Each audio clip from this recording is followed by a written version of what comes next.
प्रतिष्ठा निमित्त कलश यात्रा है ना, थोड़ा मन से ले लो। राम प्रतिष्ठा निमित्त कलश यात्रा है ना।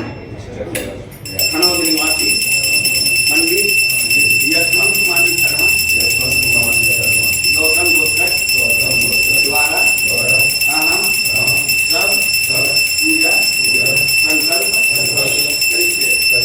एक कलश में रखा जो बोला सब यहाँ से ले लो।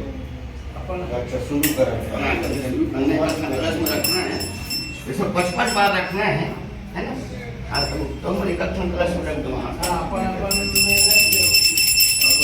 थोड़ा बार 5 बार रखना है मतलब इसमें। हाँ